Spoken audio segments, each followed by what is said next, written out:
ఓం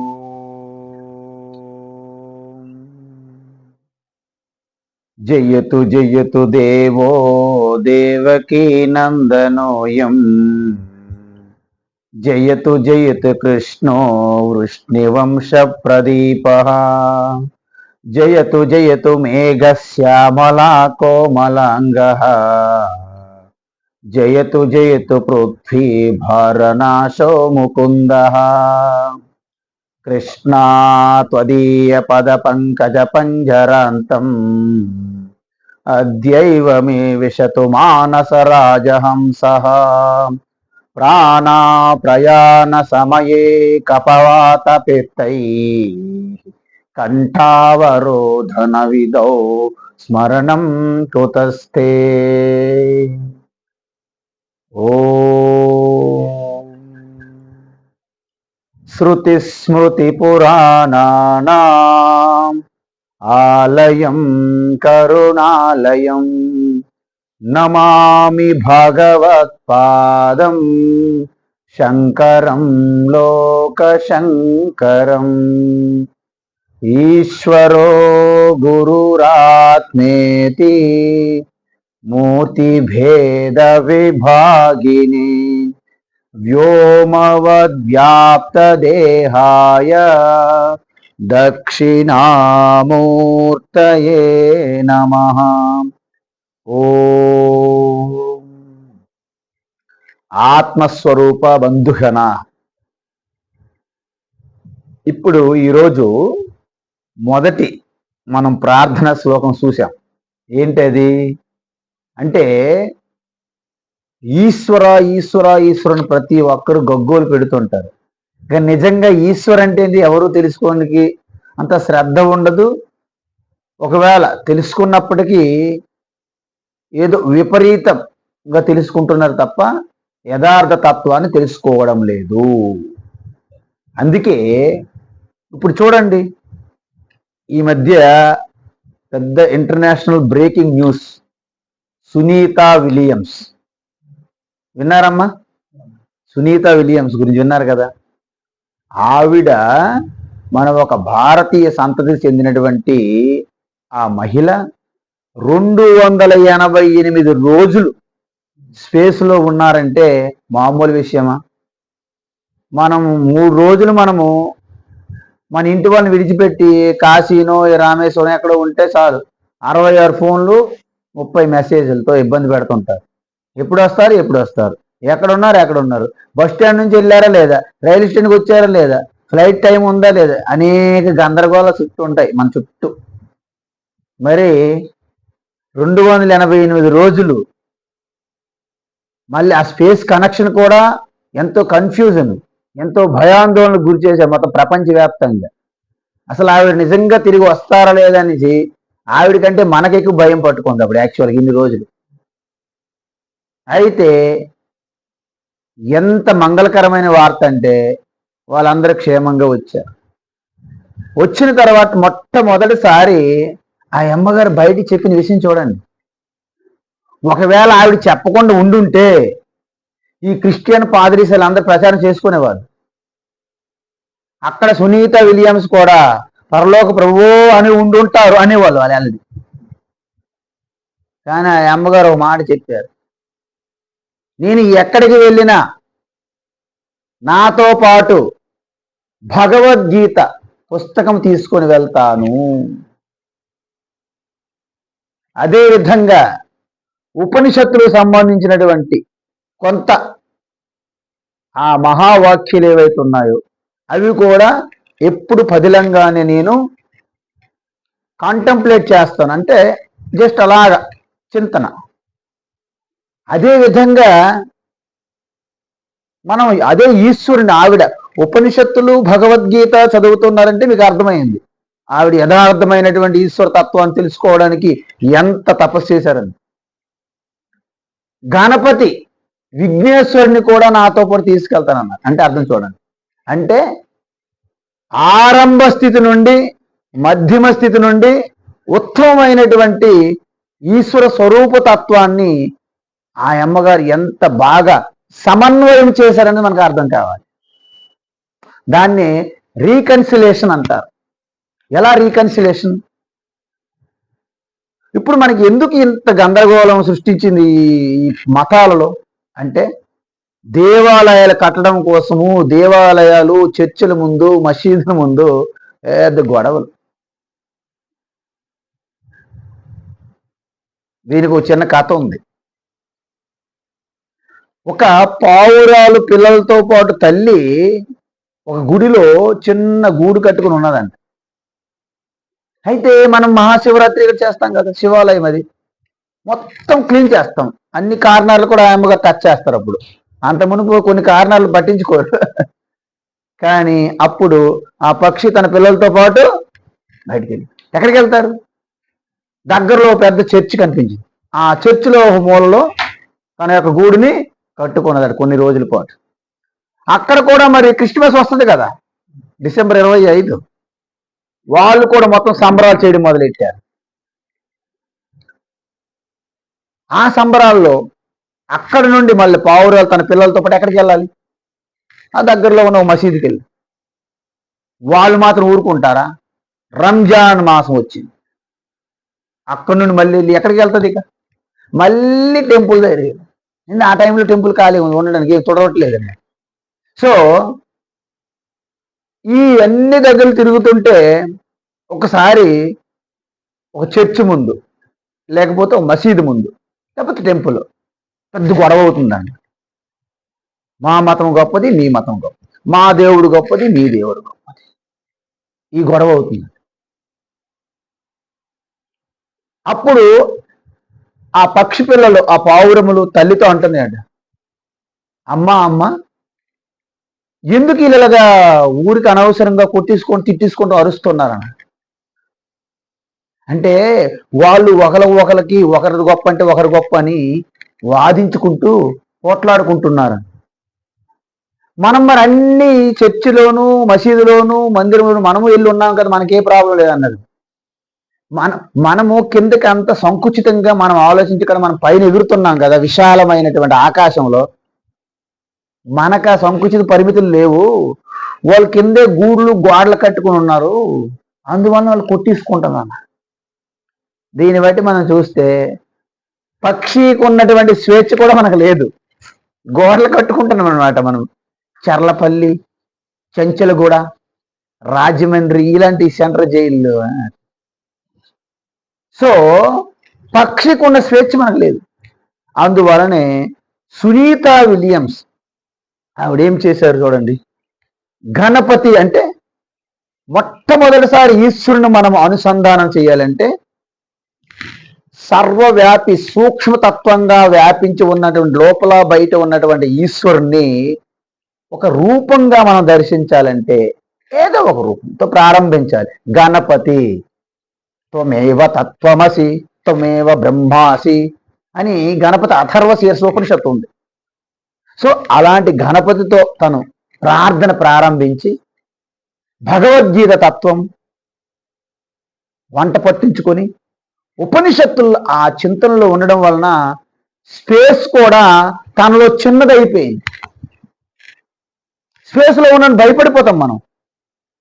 circus wheel మీరు ఎప్పుడు ఎక్కారనుకోండి, ఒకసారి ఇలా రివర్స్ లేదు చెప్పి ఎక్కడ ఆగిపోయింది అనుకో పవర్, అమ్మ నాయన గందరగోళం సృష్టిస్తాం మనం. ఎలా దిగుతాం అంతెందుకు, లిఫ్ట్లో ఒక రోజు కరెంట్ ఆగిపోతుంది, ఏమవుతుంది? కింద మీద హిమైపోయి. మరి స్పేస్లో 288 రోజులు, అందులో ఒక స్త్రీ, ఆవిడ సాక్షాత్తు దుర్గ స్వరూపతత్వం ప్రకటమై ఉండాలి, లేకపోతే అంత ధైర్యం ఎక్కడ ఉంటుంది? గడ్డలు మేషాలు ఉంటాయి చాలా మందికి, మనసు మాత్రం చాలా బలహీనంగా ఉంటుంది, ఏడ్చేసుకుంటాం కూడా. అందువలన ఈ గణపతి ఫోటో భగవద్గీత ఉపనిషత్తులు తన ద్వారా తన పక్కనే ఉంచుకున్నారు. ఆవిడ స్పేస్ కాదు కదా, ఎక్కడికి వెళ్ళిపోయినా ఆవిడ భయం లేకుండా పోయింది. అందుకే క్షేమంగా మళ్ళీ తిరిగి వచ్చే భూమి మీదకి. దీన్ని బట్టి చూస్తే అదే భగవద్గీత తన ఆత్మస్వరూప తత్వాన్ని అలాగా అంతర్యామిగా ఆ ఋషికేశ తత్వం ఏదైతే ఉందో అది అసలైనటువంటి సత్యము, అదే వాస్తవము, అదే ఎగ్జిస్టెన్స్, అదే కాన్షియస్నెస్ అదే బ్లిస్, సచ్చిదానంద చిదానంద రూప, దట్ శివ అయాం నేను. ఆ చింతనలో ఉండడం వలన ఆవిడ 288 రోజులు కూడాను చిన్నదైపోయింది. కాలము చిన్నది, దేశము చిన్నది, ఎంటైర్ స్పేస్ మన కాళ్ళ కింద వస్తుంది అన్నమాట. ఎందుకు? ఈ ఆత్మతత్వంలో ఆకాశము కూడా చిన్నదే. తస్మాద్వా ఏతస్మాత్ ఆత్మన ఆకాశ సంభూత. ఉపనిషత్తులు ఏమన్నారంటే ఈ ఆకాశం కూడా, స్పేస్ కూడా మన ఆత్మ నుండే వచ్చిందండి అని చెప్పారు. తను అనుభూతిలో చూశారు. చెప్పడం వినడం వేరు, మీరు అనుభూతి చెందాలి. మీరు ఒక్కసారి మనసు చంచలంగా ఉండి అశాంతిగా ఉంటే మీకు చాలా నా మనసు ఏం బాగలేదండి అని ఒకసారి బెంగపడతారు. మొన్న ఒక అమ్మ ఫోన్ చేశారు, స్వామీజీ నా మనస్సు బాగలేదు, నేను ధ్యానం చేసుకోవాలి, మీ దగ్గరికి వచ్చి ధ్యానం చేయాలనుకుంటున్నాను, ఉండడానికి ఏమైనా ఏర్పాట్లు ఉన్నాయని అడుగుతుంటాను. నా దగ్గర ఉండడానికి ఏమీ ఏర్పాట్లు లేవని చెప్తాను. ఎందుకంటే నాకే ఉండడానికి ఇబ్బందిగా ఉంటుంది, ఇంక వాళ్ళకి ఏర్పాటు నేనేం చేస్తాను అని. మానసిక స్థితి బాగోలేదు అన్నది ఆవిడ. ఎందుకు మానసిక స్థితి బాగోలేదు? అజ్ఞాన భ్రమలో మనస్సు చిక్కిపోతుంది అనమాట. మనస్సు నిజంగా దానికి కెపాసిటీ లేదు, ఇట్స్ ఎ డూప్లికేట్. దాని స్వభావం అంట సర్వెంట్ స్వభావం అట మనస్సు. మరి మాస్టర్ ఎవరు? నేను, హృదయం, ఆ ఆత్మ నేను. నేను అనేది స్వామి, మాస్టర్, మనస్సు సర్వెంటే. కానీ మనసు ఏమనుకుంటుంది, నేను మాస్టర్, నేనే తక్కువ. మీ ఇంట్లో పనిచేసే వ్యక్తికి ఇల్లు అప్పగిప్పి మీరు 1 నెల రోజులు బయటికి వెళ్ళండి, ఈ నెల రోజులు ఎవరెవరు మాటలు నేనే వాంటని ఫీల్ అయిపోతాడు. మీరు ఎప్పుడు వచ్చేస్తారని భయపడుతుంటాడు. ఎందుకంటే మీరు ఎప్పుడైతే వానర్షిప్ పోతుంది కదా, ఆయనకి టెంపరీ కదా. ఈ మనస్సు కూడా అలా భయపడుతుంటదంట. నేను ఎక్కడ, అందుకే మనస్సు హృదయం వైపు మీరు స్థిరంగా ఆలోచనల పక్కన పెట్టి మీ హృదయస్థం లయం చేయండి అంటే మనసు గదరకు భయపడదు తెలుసా, మిమ్మల్ని అడ్డుకుంటుంది. నో, కుదరదు, అది కుదరదు. ఎలాగైతే చిన్నపిల్లలకి మనం స్కూల్కి బలవంత పంపిస్తుంది ఒక చిన్న పిల్లప్పుడు, నేను వెళ్ళను ఏలబడుతుంటే ఏలబడిపోతారు అలా పట్టుకెళ్తుంటే. మనస్సు కూడా అలాంటిదే, వద్దు నాకు అందులో పెట్టొద్దు, నేను బయట తిరుగుతుంటాను అంటది మనస్సు. కాబట్టి మనస్సు ఎప్పుడైతే సెటిల్ అవ్వదో మీకు అశాంతి ఉన్నప్పుడు మీ స్వరూప ఆనందం ప్రకటం అవ్వదు, అంతే, కప్పేస్తుంది. అద్దం మీద ఎలాగైతే డస్ట్ ఉంటే మన ముఖం కనిపించదు, ఈ మనసు ఎప్పుడైతే ఇటు ఆసిలేషన్స్ జరుగుతున్నాయో మీ ఆనందం ప్రకటన. అందుకే ఎప్పుడు మనసు అలాగా సెటిల్ అయిపోతుందో అప్పుడు ఆనందము ప్రకటన. ఎప్పుడు సెటిల్ అవుతుంది? మీరు తెలివితో మనసుని ప్రశాంతం చేస్తున్నారా, అది ధ్యానం. నా వల్ల కాదు అయితే ఆవకాయ దద్దోయిన బాగా తిని బాగా ఒళ్ళంతా వాచికంగా మానసికంగా శారీరకంగా అలసిపోతే పడుకొని ఫిల్లో వేసుకొని మంచి బెడ్ ఫిల్లో అంతా కరెక్ట్గా చూసుకుంటే అప్పుడేమవుతుంది? ఆ టైంలో మనస్సు సైలెంట్ అయిపోయింది కదా, అప్పుడు ఆనందంగా నిద్రపోతారు మీరు. ఎక్కడి నుండి వస్తుంది ఆనందం? ఎందుకు? మనస్సు అక్కడ జీరో అయిపోయింది, అప్పుడు ఆనందం ప్రకటమైంది. చూసారా? కాకపోతే మీరు ప్రయత్నపూర్వకంగా వచ్చింది ఏం కాదు గాఢ నిద్రలో, అది ఆటోమేటిక్ ఉన్నది. కానీ అదే ఆనందాన్ని ఇప్పుడు మనం పొందాలండి. అది దానికోసం ధ్యానం అవసరం. ధ్యానం అంటే ఏం లేదు, మనస్సుని మీరు ఒక ప్రయత్నంతో, అంటే బయట చింతన, అంటే అసత్య చింతన, మిథ్యా చింతన, క్షణికము మారిపోతున్నటువంటి ఈ నామరూప ఆకర్షణలు యథార్థం అనుకునే భ్రమని విడిచిపెట్టగలిగితే మనసు ఆటోమేటిక్గా వెనక్కి వస్తుంది. సింపుల్. అంటే దానికి ఒక్కసారి ఇలా చెప్పినట్టు అయిపోదు, మన జీవితంలో మళ్ళీ ఇంకెప్పుడు అవే సత్యం అనిపిస్తుంటాయి. దానికి పదే పదే పదే చేస్తే దాని పేరే తపస్సు. ఏదైనా తపస్సుతోనే. ప్రతి కొత్త ఆడపిల్లకి వంట చేయమంటే కాళ్ళు వణుకుతుంటాయి వంటగదిలోకి వెళ్ళాక, ఏం పట్టుకోవాలన్నా భయం, ఎంత వేయాలో భయం. అదే బాగా ప్రాక్టీస్ అయిన అమ్మకేమో, అమ్మ ఒక 2 వస్తున్నారు వంట చేయమంటే టకటక 10 నిమిషాల్లో ఓకే రెడీ. ఎక్కడొచ్చింది ఇంత ఈ అభ్యాసం? ప్రాక్టీస్, తపస్సు. దాన్ని వంటగా తపస్సు అంటారు, వంట తపస్సు. ప్రతిదీ తపస్సే. ఇప్పుడు సాఫ్ట్వేర్ ఎంప్లాయీస్ అనుకుంటాం మనం, ఏంటండి సాఫ్ట్వేర్ ఏమి పని చేసింది ఏమి ఉండదు, ఏసీలో ఉంటారు, నెలకు లక్షల్లో తీసుకుంటా చాలు. నువ్వు వెళ్ళి చెయ్యి, వెళ్ళి నువ్వు కాపీ మీద చేసుకుని ఒకసారి ఏసీ రూమ్లో పెట్టి ఏం చేస్తాడు ఆయన? ల్యాప్టాప్లు కంప్యూటర్లు అన్ని మోసుకుని ఇటు అటు అటు ఇటు మారుస్తాడు డైరెక్షన్లో. ఏం చేయడం అవుతుంది, ఎందుకంటే బుద్ధితో చేయాలని తపస్సు అది, ఈ కాలేజీలతో తపస్సు కాదు. కాబట్టి భగవద్గీత ఇచ్చినటువంటి ఆ జ్ఞాన సామర్థ్యం వలన మీరు సృష్టిలో, ఈ సృష్టి మొత్తం కూడా మీకు ఒక చిన్న డాట్ అయిపోతుంది. దానికి ఉదాహరణే ఈ మధ్య కాలంలో ఆ సునీత విలియమ్స్. అందువలన అలాంటి ఆడపిల్లల్ని మనం గుర్తు చేసుకుంటే చాలు, మన పిల్లలకి మనందరికి కూడా ఎంతో ఇన్స్పిరేషన్ అన్నమాట. అదే భగవద్గీత ఎంతో మందికి ఇన్స్పైర్ చేసింది స్ఫూర్తి. 2వ ప్రపంచ యుద్ధంలో అమెరికా డిసైడ్ అయ్యారు, మేము ఆటం బాంబు ఎలాగైనా కావాలి. అయితే ఆ ఆటం బాంబు ఎవరు తయారు చేస్తారు? Robert Oppenheimer. ఆయనకి అడిగితే నా వల్ల కాదు, నాకు భయం వేస్తున్నాను. మరి ఎలా? నేను భారతదేశం వెళ్ళాలన్నా. వెళ్ళాక సంస్కృతం ఒక 6 నెలల పాటు కొంచెం నేర్చుకోవాలన్నా. తర్వాత భగవద్గీత నేను చదవాలన్నాను. అన్ని నేర్పిస్తే అప్పుడు భగవద్గీత ద్వారా ఆయనకి ధైర్యం వచ్చిందంట. అందువలన 1945లో ఆ ఆటం బాంబ్ ఎక్స్ప్లోజివ్ జరిగినప్పుడు ఆ విస్ఫోటనం ఏదైతే జరిగిందో అలాగ దర్శించి ఎంతో మంది దాన్ని తట్టుకోలేక పిచ్చైపోయారు, దడదడ భూమి మీద పడి కొట్టుకుపోయారు, చాలా మంది కొట్టుకునే వాళ్ళంట. ఈయన అలా చూడగలిగే అంత ధైర్యం ఈయనకి వచ్చిందనమాట. ఎలా? భగవద్గీతలో ఉన్నది అది, ఆ వివరణ. ఏ అధ్యాయము? 11వ అధ్యాయంలో చెప్పారు. దివి సూర్య సహస్రస్య భవేద్యుగపదుత్థిత యది భాసదృశీ సా స్యాత్ భాసస్తస్య మహాత్మనః. ఒక్క సూర్యుడు, ఇప్పుడు మన సమ్మర్లో మరి ఎవరికి చెప్పక్కర్లేదు, దాని ప్రతాపం ఏంటో అందరికీ తెలుస్తోంది ఇప్పుడు ఆల్రెడీ. అలాంటివి 1,00,000 సూర్యులు ఒక్కసారి ప్రకాశిస్తే దాని ప్రతాపం ఎలా ఉంటుందండి వెంకటేశ్వర్లు గారు? భయంకరంగా ఉంటుంది. అలాగా ఈ ఆటం బాంబ్ విస్ఫోటనంలో అంత భయంకరంగా అలాంటి విస్ఫోటనము అంటే ప్రపంచమంతా కూడా లోపలికి వెళ్ళిపోతుంది అనమాట. ప్రళయం, విస్ఫోటనం. కాలోస్మి లోక క్షయకృత్ ప్రవృత్త లోకాన్ సమాహర్తుమిహ ప్రవృత్త ఋతే త్వం న భవిష్యంతి సర్వే తేవస్థిత ప్రత్యనీకేషు యోధా. అహం కాల.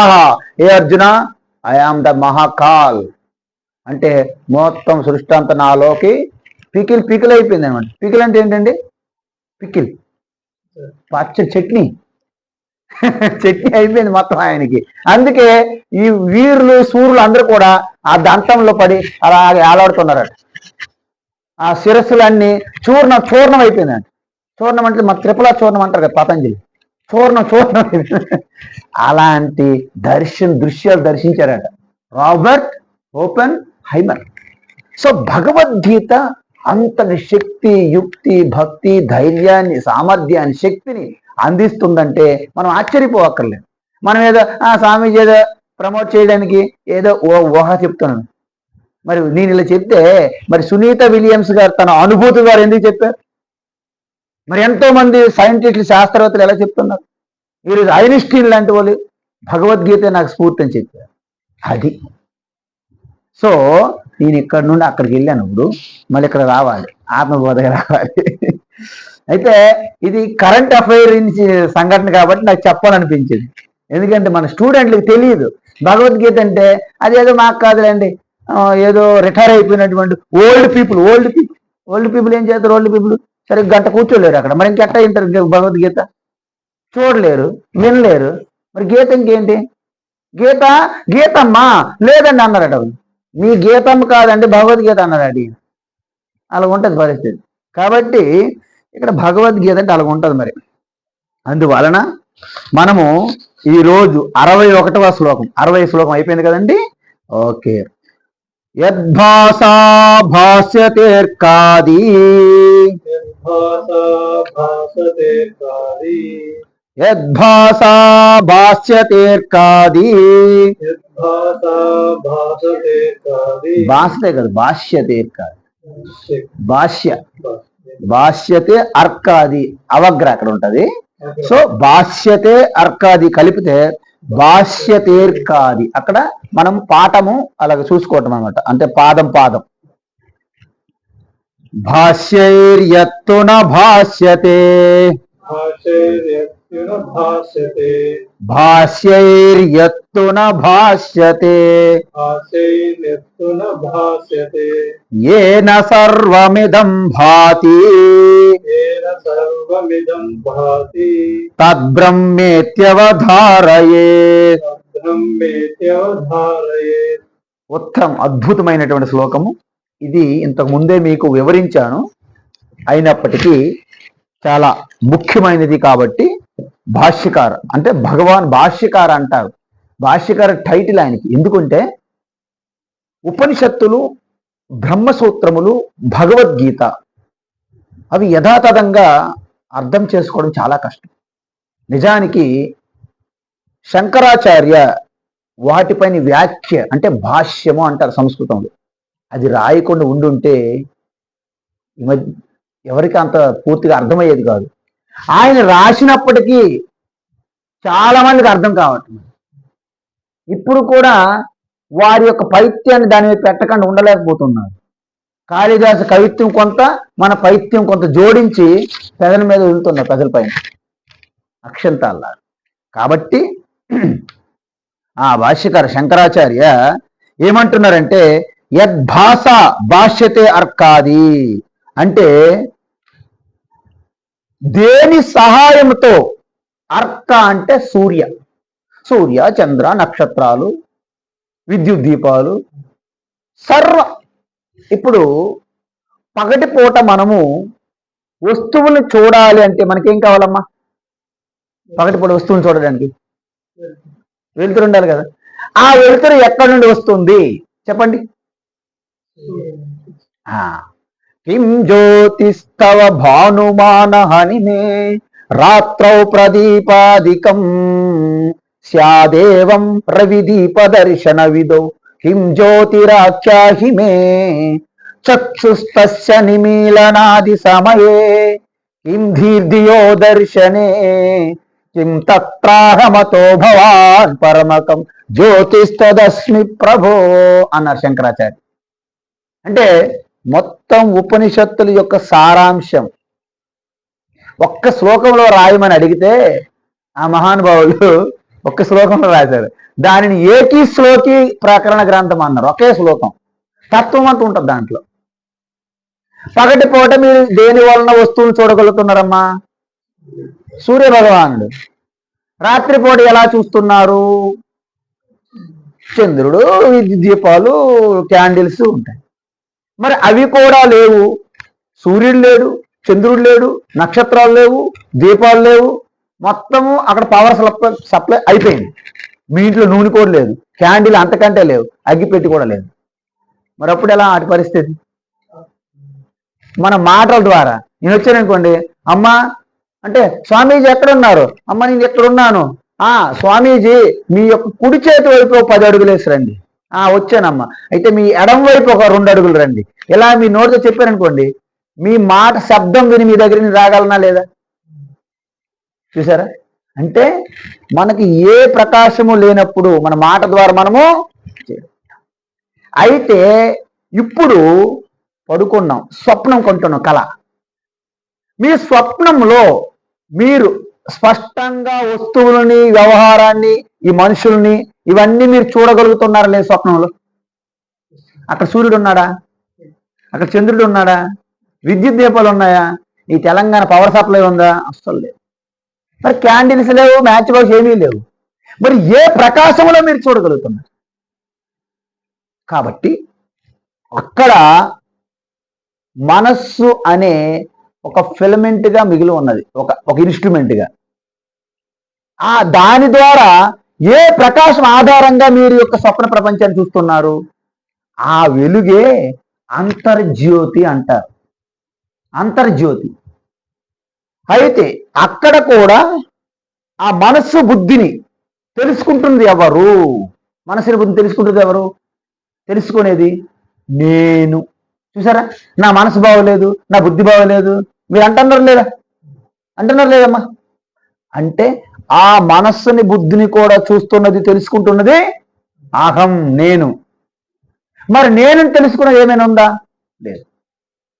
అనవస్థ దోషం అంటారు. అంటే సరే, నేను తెలుసుకున్నది ఇంకొక నేను ఉన్నది, మరి ఆ నేను తెలుసుకునేది ఎవరు? ఇంకొక నేను. ఎంతవరకు వెళ్తారు మీరు? అలా కాకుండా నేను అనేది అల్టిమేట్. అంటే మీరు బయట ఇవన్నీ ప్రకాశింపజేస్తున్నటువంటి సూర్య చంద్రులు స్వప్నంలో ప్రకాశించలేకపోతున్నాయి కదా. స్వప్నంలో ఏమైనా ప్రకాశించగలవా? ప్రకాశించలేవు. మరి అక్కడ ఏ ప్రకాశము? అత్రాయం పురుష స్వయం జ్యోతిర్భవతి అన్నారు. అత్ర అంటే అక్కడ ఆ స్థానంలో అయం ఈ పురుష, ఈ చైతన్య స్వరూపము స్వతహాగా ప్రకాశిస్తున్నది. అందుకే నత్ర సూర్యో భాతి నచంద్ర తారకం నేమా విద్యతో భాంతి కుతోయమగ్ని తమేవ భాంతమనుభాతి సర్వం తస్య భాస సర్వమిదం విభాతి అన్నారు. అక్కడ సూర్యుడు ఎంత గొప్పవాడైనా అక్కడ ప్రకాశించలేడు. ఎక్కడ? ఆత్మయందు. చంద్రుడు, నక్షత్రాలు ఏవి ప్రకాశించవు. మరి సూర్యుడి ప్రకాశం వలన జగత్తంతా వ్యవహారం జరుగుతుంది, ప్రకాశిస్తుంది. మరి సూర్యుడిని ప్రకాశించేది ఎవరు? సూర్యుడు తనను తను ప్రకాశించగలదా? అంటే సూర్యుని యొక్క ఉనికి లోపల ఆ సూర్య మండలం ఏదైతే ఉందో ఆ సూర్య మండలాన్ని సూర్యుడు ప్రకాశింపజేయలేడు. ఇప్పుడు మనకు టార్చ్ తీసుకున్నాం అనుకోండి, టార్చ్ లైట్ వేస్తున్నా నేను, మీకు తెలియదు బ్యాటరీ లేవో. అమ్మగారు కదా, అమ్మ ఈ టార్చ్ లైట్లు ఏం బ్యాటరీలు ఉన్నాయి? ఆవిడ అన్నారు, అమ్మ ఇది నిప్పు కాదు, ఎవరెడ్ అన్నాను. బెట్ చీకటి, టార్చ్ లైట్ వేశారు. ఇప్పుడు అదే చీకటిలో టార్చ్ వేస్తే ప్రకాశం వస్తుంది. మీరు ఆ బల్బ్, ఆ టార్చ్ లైట్ లో ఉన్నటువంటి బ్యాటరీలని ఏ కంపెనీ అని మీరు ఎలా తెలుసుకోగలుగుతారు? తెలుసుకోగలరా? ఆ లైట్, టార్చ్ లైట్ వలన లోపల ఉన్న బ్యాటరీలు తెలుసుకోగలుగుతారా? వై? ఎందుకు? ఆపామనుకోండి చీకటి, వేసామనుకోండి లోపల ఉంటాయి. అంటే టార్చ్ లైట్ బ్యాటరీల వల్ల టార్చ్ లైట్ వెలుగుతుంది, కానీ ఆ వెలుగు అవి ఏ బ్యాటరీ అని తెలుసుకోవడానికి.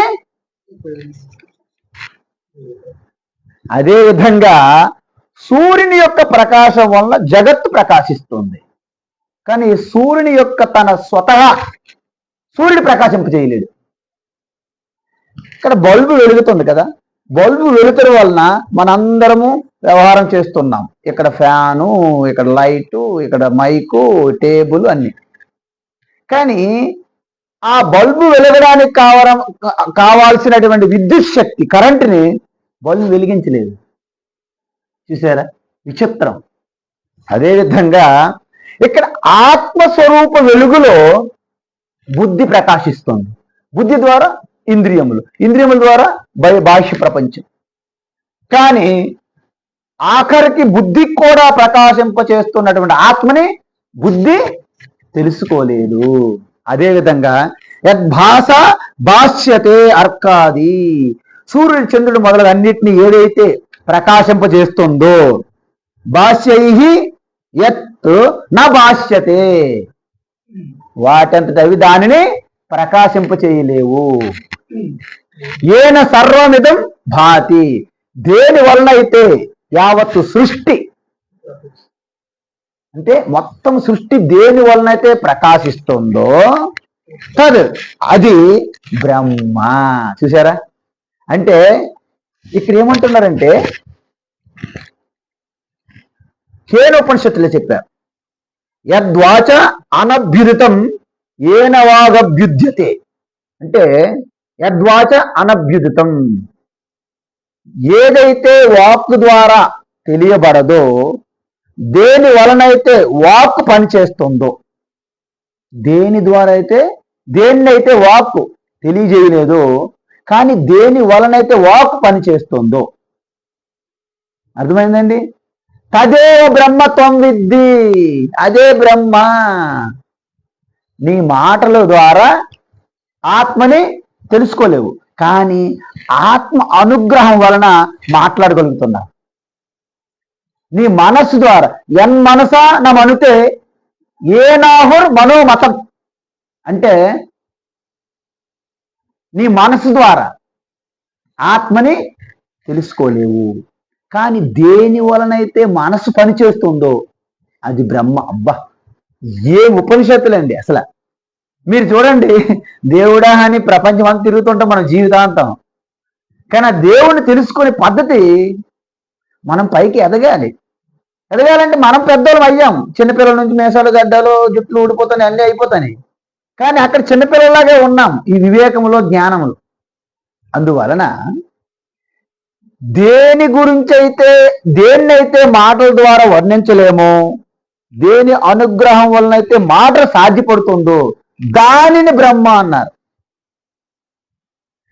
దేనినైతే బల్బు ప్రకాశింప చేయలేదో, కానీ దేని అనుగ్రహం వలనైతే బల్బు ప్రకాశిస్తుంది దానిని కరెంట్ అంటారు.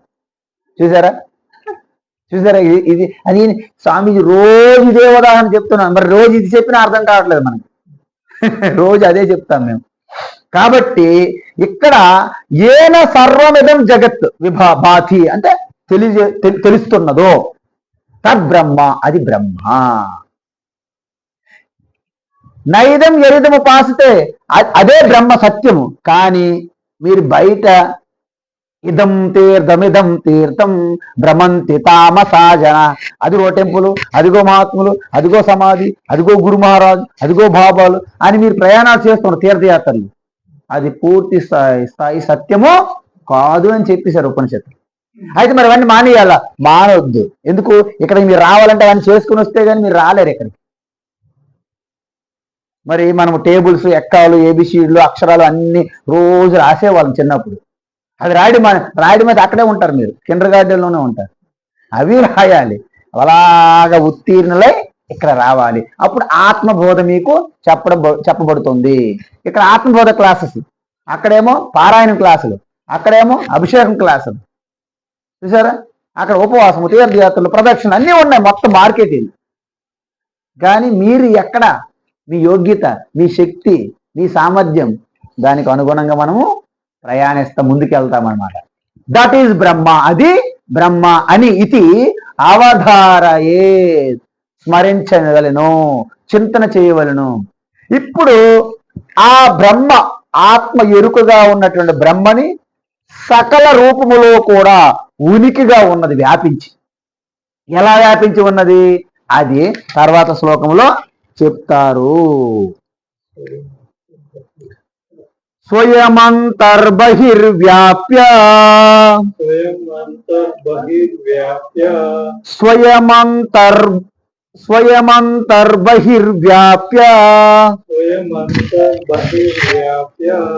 భాసయన్నఖిలం జగత్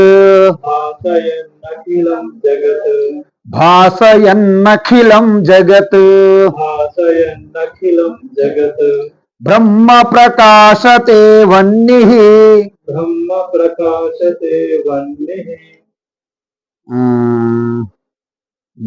ప్రకాశతే వన్ని ప్రతప్త అయసి పిండవత్. ప్రతప్త అయస, ప్రతప్తాయస అంటే అయస్ అంటే ఇనుము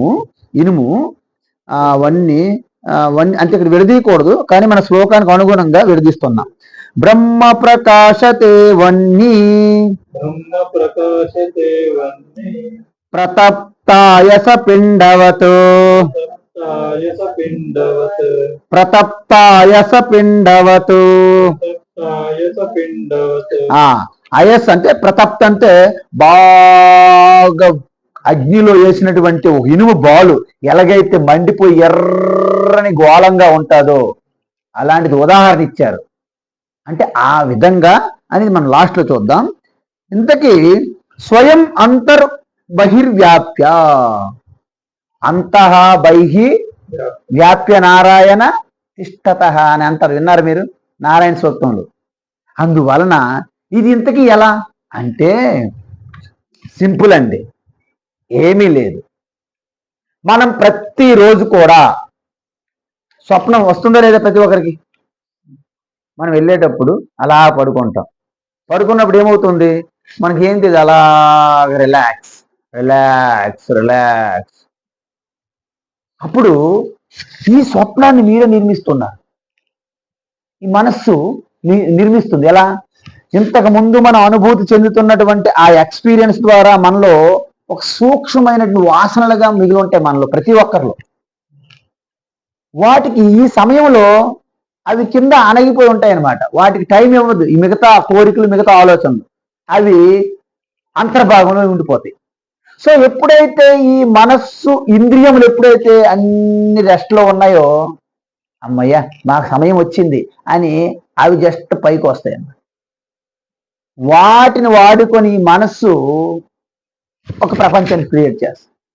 దాంట్లో మీకు చూసే నేత్రములు ఉంటాయి, వినడానికి చెవుళ్ళు ఉంటాయి, మీరుంటారు, మొత్తం యావత్ ప్రపంచం కూడా ఉంటుంది. దాంట్లో సూర్యుడు ఉంటాడు, దాంట్లో చంద్రుడు ఉంటాడు. దేంట్లో? మనస్సు క్రియేట్ చేసినటువంటి సూర్యుడు. ఈ సూర్యుడు ఉన్నాడు అక్కడ, అన్నీ ఉంటాయి, ప్రపంచం అంతా ఉంటుంది. రైల్వే స్టేషన్లు ఉంటాయి, విమానాలు ఉంటాయి, మన పొలిటీషియన్లు, మన సినిమా వాళ్ళు అందరూ ఉంటారు అందులో. ఇవి ఎక్కడి నుంచి వచ్చాయి? ఇవన్నీ సంస్కార వాసనల నుండి. వాస్తవానికి ఏ మనస్సు ఇప్పుడైతే చూస్తుందో ఈ మనసులో స్పందనే ఇప్పుడు ఈ ప్రపంచం చూడగలుగుతాను. అదే మనసులో స్పందనే స్వప్నం కూడా చూస్తున్నాం. కానీ మనకేమవుతుంది, ఈ ప్రపంచం వేరు స్వప్న ప్రపంచం వేరు అనిపిస్తుంది లేదా? మిక్స్ అయిపోతుంది, అక్కడ అక్కడ మిక్స్డ్ లాగా వస్తుంది.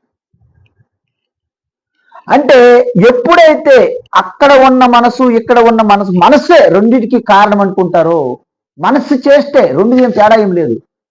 అంటే లోపల స్వప్నము, బయట జాగ్రత్త, రెండు కూడా మనస్సు యొక్క లీల. అందుకే మన ఏవ మనుష్యాన కారణం బంధ మోక్షం అన్నారు. అంటే మనస్సు యొక్క ఆ క్రీడను అర్థం చేసుకోకపోతే బంధము, అర్థం చేసుకుంటే మోక్షము. అంతెందుకు, ఇప్పుడు ఆకాశం తీసుకుందాం. ఆకాశం తీసుకుంటే మనమేమనుకుంటాం, కుండలో ఆకాశం ఉంది. మీరు నిజంగా చెప్పండి, నిజంగా కుండలో ఆకాశం ఉందా? కుండ ఎక్కడ ఉంది? మరి లోపల ఆకాశం ఉందంటున్నాం. అదే మరి విచిత్రం. చిత్రం బలారే విచిత్రం అంటారు కదా, మన వాళ్ళు పాడుతుంటారా? ఆ చిత్రం విచిత్రం లాంటిది ఇది కూడా. ఎందుకంటే వాస్తవానికి యావత్ సృష్టి అంతా ఆకాశంలో ఉంది. కానీ మన మీద ఏమంటే మేధావులు, మన మేధావి వర్గం ఉన్నారు కదా, ఈ కవులు, మీ మేధావులము, మేము దేవుడిని, మీరు చెప్పిన దేవుడిని మీరు నమ్మము అని మన మేధావులు కవులు ఉన్నారు మనలో. ఈ అడ్డంగా వాదించడానికే కుతర్క మేధావులు అంటారు, వాళ్ళు కుహానా మేధావులు అంటారు, విన్నారా? సో వాళ్ళు ఏమంటారంటే ఆకాశం కుండలో ఉంది. ఓకే, మంచిది. ఇప్పుడు మన ప్రశ్న ఏంటంటే కుండ ఎక్కడ ఉన్నది? మరి ఆకాశం అనేది లోపల ఉందా బయట ఉందా? లోపల బయట ఏంటండి నీ ముఖం. స్వామీజీ ఆకాశంలో కుండ ఉంది, కుండ ఆకాశం విడిపోయి లేదు, ముక్కలుగా లేదు అంటే ఆకాశం లోపల బయట అంటే ఏం లేదు. నువ్వు జస్ట్ కుండని పట్టించుకుంటాను బాగా, కుండ సత్యము, కుండ ఉంది. సో కుండ ప్రకారంగా మీకు లోపల అనేది వచ్చింది, కుండను ఆధారం చేసుకుంటే బయట అనేది వచ్చింది. సో బయట లోపల ఎలా వచ్చినాయి? కుండను బట్టి వచ్చినాయి, కానీ నిజంగా లోపల బయట లేనే లేదు. అదే విధంగా ఇక్కడ ఈ నారాయణ కూడా ఆకాశం లాంటిది. ఏమంటే అర్థమైందండి? అందువలన నా లోపల ఉన్నది ఈశ్వర, నా లోపల. ఇంతకీ నీ లోపల ఈశ్వరునితో నువ్వెక్కడ ఉన్నావు? నేను ఈశ్వరులో ఉన్నాను.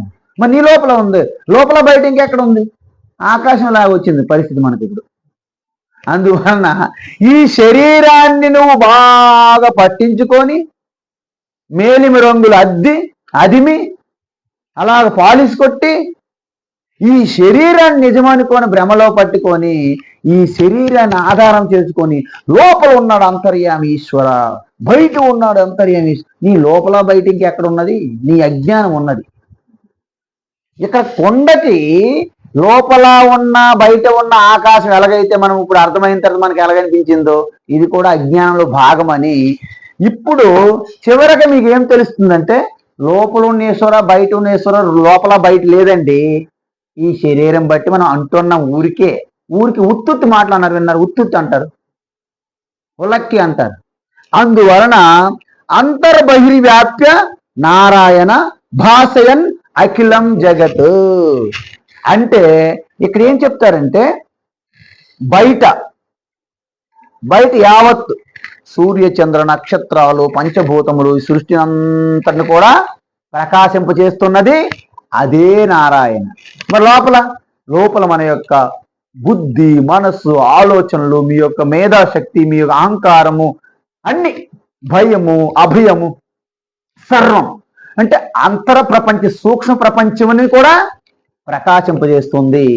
భాష్యం అనుకుంటున్నది కూడా ప్రకాశింపజేస్తుంది. అంటే లోపల బయట వ్యాపించేది ఉంది నారాయణ. అర్థమైందండి? అందువలన అఖిలం జగత్తు భాషతే. భాషయన్ అంటే మొత్తము ప్రకాశిస్తున్నది ఏంటి? లోపల బయట నారాయణ. నారాయణ అంటే మళ్ళీ జై శ్రీమన్నారాయణ పార్టీ అనుకోకూడదు మనం.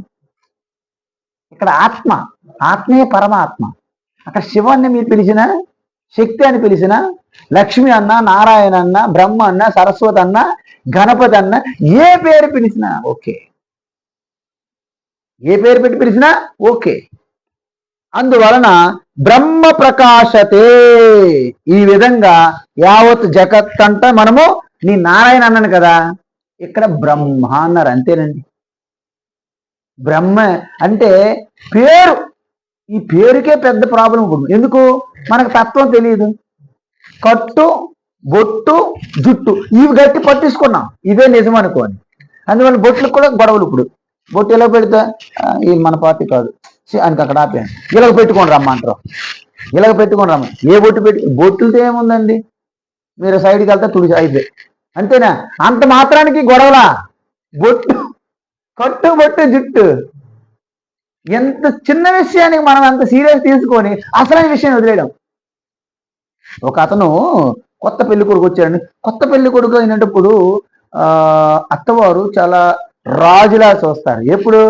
ఫస్ట్ 1 వీక్ 1 మంత్ ఇంకా అదే పనే. ఆయన కోసం చూసుకొని మనం మనకేం పనులు లేవా కాబట్టి పాత అయిపోతున్నాయి. పాత అయిపోయినంత ఈ కొత్త పెళ్లి కొడుకు ఏంటంటే ఆయన కూడా ఒక రకం మెయింటైన్ చేయాలి. అయితే ఇంటి ముందు కొంచెం చిన్న ద్వారం ఉందంట. ఎవరు అన్నారు అక్కడ కొంచెం ద్వారం ఉంది, ఆయన కొంచెం పొడవాటి ఆయన. సో ద్వారం తగిలిపోద్ది అంటే ఆయన ఏం చేశాడు, అక్కడ నుండి ఇలాగా ఒంగోని రావడం మొదలెట్టాడు. వస్తూ ద్వారం దగ్గర ఇలా లేచాడు, పక్కన తగిలిందండి. ఇప్పుడు అలాంటి పరిస్థితి మనకు వస్తుంది. మనము మిగతావన్నీ సత్యం పక్కన ఎప్పుడో విడిచిపెట్టేసి ఏదైతే తాత్కాలికమో క్షణికమో దాని గురించి వాదన. ఇప్పుడు మన జీవితంలో విషయాలన్నీ పక్కన పెట్టి అక్కడ క్షణికంలో మారిపోతున్నాడు తెర మీద, సినిమా మీద, దాని మీద గొడవలు. ఇప్పుడు ఫ్యాన్సీ అని వాళ్ళకి తెలుసు, మేము ఎంత గొప్పమో నటించిన వాళ్ళకి తెలుసు. ఇదంతా డొల్లా ఏమి లేదు, ఆ డైరెక్టర్ ఆడుతున్న ఆట మేము ఆడాము, ఆయన ఎప్పుడు ఏం తీశాడో ఏ విధంగా కలిపాడు సినిమా వారికి కూడా తెలియదు. సినిమా చూసినంత వరకు ఏం అర్థం కాదు. దాని గురించి మన పిల్లలు కొట్టించుకుంటారు ఫ్యాన్స్ అని. ఇది ఎలాగుందండి? కొత్త పిల్ల పెట్టుకు ఆ ద్వారం దగ్గర పక్కన గుద్దినట్లేదు, అలాగే ఉంటుంది జీవితం. కాబట్టి బ్రహ్మ ప్రకాశతే, లోపల బయట బ్రహ్మ ప్రకాశ. ఏ విధంగా? దాన్ని ఉదాహరణ చెప్పారు శంకరాచార్య. ఇప్పుడు ఒక ఇనుప గోళం, ఒక బాల్ లాగా ఉంటుంది ఇనుప గోళం, దాన్ని అగ్నిలో మీరు వేసి ఒక దీర్ఘకాలం కొంత సమయం పొడిగిస్తే అది ఎలా ఉంటుంది తెలుసండి? రెడ్ ఐరన్ బాల్ అంటారు, మెరిసిపోతుంటుంది. మరి అంతకుముందు అగ్నిలో వేయక ముందు ఆ ఐరన్ బాల్ అంటే ఇనుప గోళము నల్లగా ఉంటుంది కదండి, ఇనుము. మరి అలా మెరుస్తుంది, ఇంతగా మెరుపు ఎక్కడది? అగ్ని. ఓకేనండి? ఇంతకీ బాలు లోపల ఉంది అగ్ని, బయట ఉందా? లోపల బయట ఏదండి బాబు? ఇదేం ప్రశ్న, దిక్కుమాలిన ప్రశ్న. బాల్, ఐరన్ బాలుకి లోపల బయట ఉండదు, యావత్తు ఆ ఇనుప గోళం అంతా వ్యాపించి ఉన్నది. అందుకే ఇప్పుడు ఇంతకీ ఈశ్వరుడు ఎక్కడ ఉన్నాడు? లోపల బయట. లోపల బయట ఏంటి? నీ లోపల బయట మొత్తం వ్యాపించి ఉన్నది. మరి జగత్తుకి లోపల బయట ఏంటండి? జగత్తంతా వ్యాపించి ఉంది. చూసారా? అందుకే మనకి ఇది అర్థం చేయడానికి అనేక ప్రక్రియ విధానాలు వాడుతారు ఋషులు, మహాత్ములు. మొట్టమొదటి ఏమంటే ప్రపంచం ఉందా? లేదు అంటే మీరు ఎక్కడ లేదు నువ్వు కూడా లేవు పో అంటారు నాకు. లేదు లేదు ఓకే ఓకే జగత్తు ఉంది అంట మొదట. అప్పుడు కూర్చుంటారు అట్లీస్ట్ ముందు. ఓకే సరే, జగత్తుని సృష్టించడానికి సృష్టికర్త ఉండాలా? ఉండాలా. ఓకే, ఎక్కడ ఉండాలండి? ఎక్కడో వైకుంఠం. మరి వైకుంఠంలో ఉంటే మరి మనల్ని కంట్రోల్ ఎలా చేయగలడు? నో నో నో, అక్కడ ఉండకూడదు, ఇక్కడ ఉండాలి. మరి ఇక్కడ ఉంటే వైకుంఠంలో ఎలా ఉంటాడు? ఓహో, అక్కడ ఇక్కడ అంతటా ఉండాలి. చూసారా? అంతటా ఉండాలంటే సృష్టి చాలా విశాలం కదా, మరి దాన్ని ఎలా కంట్రోల్ చేయాలి? యావత్తు సృష్టి అంతా ఉండాలి, దాన్ని సృష్టిని నిర్మించాలి. ఇప్పుడు సృష్టిని నిర్మించాలనుకున్నారనుకో, మీరు కొండ చేయాలండి. సో మట్టి తీసుకొస్తారు, కొండ చేయాలి. మరి జగత్తు తయారు చేయాలండి, ఆయనకి ఎక్కడి నుంచి మెటీరియల్ తెస్తారు? అంతకుముందు ఏం చెప్పారు తెలుసా? ఈశ్వరుడు ఒక్కరే ఉన్నారు, ఏమి రెండోది లేదు అన్నారు. మరి ఈశ్వరుడు ఒక్కడ అంటున్నారు, మరి సృష్టి చేయాలంటున్నారు, మరి ఎక్కడి నుంచి వచ్చి మెటీరియల్? తూచి తూచి తూచి తూచి అంటారు మన వాళ్ళు కదా. లేదు లేదు, ఈశ్వరుడే సృష్టిగా మారిపోయాడు. ఈశ్వరుడే ఒకవేళ సృష్టిగా మారిపోతే, ఈశ్వరుడు సృష్టిగా మారిపోతే ఈ సృష్టి అంతా క్షణికాలంలో వికారాలు చెంది మారిపోతుందా లేదా? మరి ఈశ్వరుడు కూడా వికారాలు చెంది మారిపోవద్దా? మరి ఓ ప్రభువు, నీలో సుఖ దుఃఖాలు లేవు, నువ్వు అనంత గుణకణ కళ్యాణ స్వరూపుడు, అనంత శక్తి, అనంత జ్ఞానము అంటున్నామా? మరి ఆయనలో ఒకసారి మనం మర్చిపోతుంటున్నాము, ఒకసారి గుర్తు వస్తుంది. మరి ఆయనకి మరుపు ఉండాలి కదా, ఆయనకి గుర్తు ఉండాలి కదా. కాబట్టి మనలో జరుగుతున్న ఈ ప్రకృతిలో జరుగుతున్న వికారాలు ఈశ్వరునికి ఉండకూడదు. మరి ఉండకూడదు ఉండాలి, జగత్తంతా ఆయనే అయి ఉండాలి. మరి ఎలా సాధ్యం అంటే ఒక్కటే సాధ్యం, జగత్తుగా ప్రకటమైనట్టు అనిపిస్తున్నది కానీ నిజంగా జగత్ అవ్వలేదు ఆయన. చూసారా? మూడో స్టెప్ ఇది, మైండ్ బాగ్లింగ్. అమ్మ బాబోయ్, ఇది చాలా పెద్దది, మా వల్ల కాదని ఇక్కడ ఆగిపోతారు చాలా మంది. ఇప్పుడు మీకు చెప్పిందే చెప్తున్నా. మన సాయంత్రం పూట, సాయం సంధి తర్వాత గ్రామాల్లో అటు మామిడి చెట్లు, మామిడి తోటలు అటువైపు వెళ్ళామనుకోండి, కాస్త చీకటిగా ఉంటుంది. ఆ దారి మనకి కొంచెం కొత్తది. ఒక్కసారి ఒక తాడు ఉన్న దారిలో ఇలా పడి అక్కడ అది, ఎందుకంటే అక్కడ ఇంట్లో చెప్పారు మనకి, బాబు అమ్మ అక్కడ పాములు అన్నీ ఉంటే జాగ్రత్త అన్నారు అనుకోండి, మీ మనసులో ఆల్రెడీ పాము తిరుగుతుంటది, ముందే మీరు క్రియేట్ చేసి పెట్టేశారు ఇక్కడ ఒక పాముని. అక్కడికి వెళ్ళాక ఆ తాడు చూసి అదిగో పామని ఒక్కసారి ఎగిరికంటే చెట్టు గుద్దేశారు మనోడు. ఎందుకు? పామని.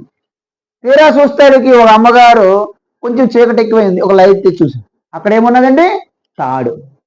ఇంతకీ పాము ఎక్కడి నుండి వచ్చింది? కానీ ఇక్కడ నుండి వచ్చింది, కానీ తాడు ఉంటేనే పాము వచ్చింది. లేకపోతే అక్కడ ఒక స్తంభం ఉందనుకోండి, పాములా కనిపిస్తుందా? అంటే దానికి పోలి ఉండాలి, అప్పుడు మనము ఆరోపిస్తాం. అందువలన ఈ జగత్తంతా కూడా ఒక ఆరోపణ దేనిపైన? ఈశ్వరు పైన. అంటే తాడు పైన పాము ఎలాగైతే మనం ఆరోపిస్తున్నామో, కొంతమంది అంటారు అది పాము కాదండి, అదేదో పూలమాల, ఎండిపోయిన పూలమాల, అది ఒక కర్ర, అది ఒక భూమి ఛిద్రము, అది ఒక నీటి దార. రకరకాల ఊహించారా లేదా? అంటే ఎవరి దృష్టికి అనుకూలంగా అలా ఊహిస్తున్నారు రకరకాలు.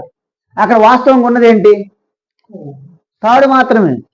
అందువలన ప్రాతస్మరణ స్తోత్రంలో కూడా శంకరాచార్య ఇదే చెప్పారు.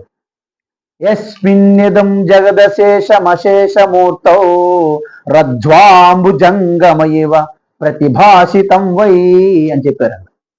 అందువలన ఒకే తాడు పైన అనేక రకాలు ఎలాగైతే మీరు ఊహిస్తున్నారో, మాయా కల్పిత దేశ కాల కలన వైచిత్ర్య చిత్రీకృతం మాయావీవ విజృంభయత్యపి మహా యోగి వయస్వేచ్ఛయా. కాబట్టి ఏదైతే అంధకారము అంటే సంధ్యా సమయం అంధకారము, అక్కడ తాడు, ఈ రెండు ఉండాలి. ఈ రెండు ఉంటేనే మీరు పాముని చూస్తారు. మీరు మిట్ట మధ్యాహ్నం వెళ్ళి అక్కడ తాడుగా చూస్తారు, పాముని చూస్తారండి? చూడరు. అవునా? అవునా? అంటే మీకు వెలుతురు కూడా కొంచెం అంతే స్పష్టమైన వెలుతురు ఉండకూడదు, అలాగని గాఢ అంధకారం ఉండదు. గాఢ అంధకారం తాడు లేదు, పాము లేదు, ఏమీ కనిపించదు. చూసారా? అంటే మీరు తాడు పైన పాము చూడాలంటే మీకు ఏముండాలి అంటే కొంచెం లైట్ మంద అంధకారం అన్నారు. ఆ విధంగా ఈ జగత్తు కూడా ఈశ్వరుని పైన మనకు కనిపించేది ఏముండాలి? అజ్ఞానం కొంచెం పెట్టుబడి చేసుకుని ఉండాలి మనం. దాన్ని దేశకాల మాయా కల్పిత దేశకాల కలన, ఈ మాయాశక్తి త్రిగుణముల ద్వారా ఈ అజ్ఞానం అనేది అనాది కాలం నుండి వచ్చినటువంటి అజ్ఞానము, దాని నుండి వచ్చినటువంటి మోహము, ఆ భ్రమ, ఆ పెట్టుబడి ద్వారా మనము బ్రహ్మాండమైన జగత్తు, ఓహో అన్నీ సత్యమే, మీరు సత్యం అండి, మీరు నా ప్రాణ స్నేహితులు, ప్రాణానికి ప్రాణము, ప్రాణము, ఐ లవ్ యూ చెప్పుకుంటున్నారు కదా. వాళ్ళ భ్రమ. ఎందుకు? వీరి జీవితాంతం అలా కలిసి ఉండిపోవాలి, అదే విధంగా మారకంటూ ఉండాలని కోరుకుంటాం మనం. కానీ అందరి శరీరాలు, మనసు, బుద్ధి కూడా ప్రకృతిలో భాగమే. ప్రకృతి యొక్క స్వరూపం ఏంటి? మారిపోవడం. అందుకే ప్రపంచంలో ఏ రిలేషన్ కూడా శాశ్వతమైన రిలేషన్ లేదు. ఒక్కటి ఉంది, మీకు దేనికి? ఈశ్వరుకి. అది శాశ్వత రిలేషన్. మరి ఈశ్వరు ఎక్కడ? వైకుంఠ ఈశ్వరుడా? కాదు, మీ ఆత్మగా నేనుగా ఉన్నదానికి మీకు శాశ్వత రిలేషన్. చూడండి, నది ప్రవహిస్తుంది, నదికి శాశ్వతమైన రిలేషన్ సముద్ర నీటితోనే. స్వామీజీ, ఆ నది నీరు మా పంట పొలాల వెళ్ళింది, అది తాత్కాలికం. మీ పంట పొలాలకి నదికి శాశ్వత రిలేషన్ కాదు. అర్థమైందండి? బంగారు ఆభరణంకి దేనికి శాశ్వత రిలేషను? ఆభరణానికి దేనికి శాశ్వత రిలేషను? బంగారానికి. లేదు లేదు, అమ్మగారు మెడలో ఉంది, మెడకి బంగారానికి శాశ్వత రిలేషనా? అమ్మగారు టైం వచ్చినప్పుడు పుట్టు.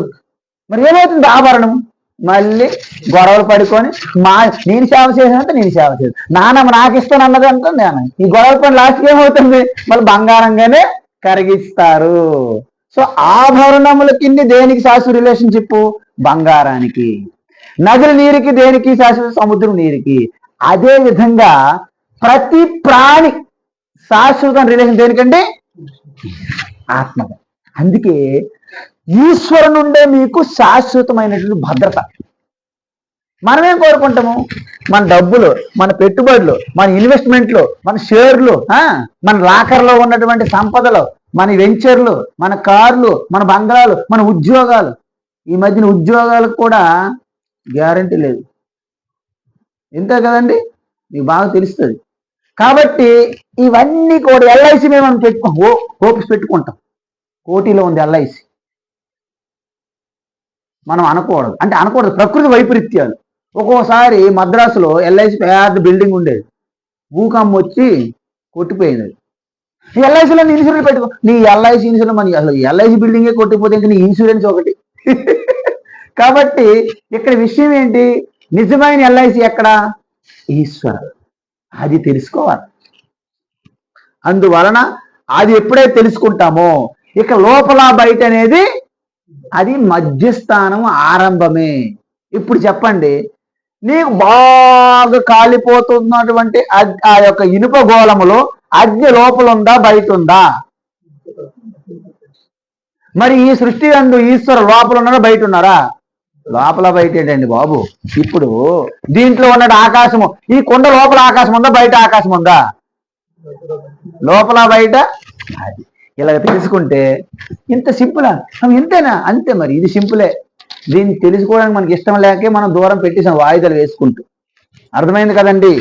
ఇప్పుడు అయితే ఈ విధంగా మరి మనం ఎంత మీరు చెప్తున్నప్పటికీ కూడా ఈశ్వరు కంటే భిన్నంగా ఏదో ఉన్నట్టు అనిపిస్తుంది. ఎందుకంటే మీరు అక్కడ తాడు అన్నారు, పాము అన్నారు, రెండు ఉన్నాయో ఒకటే?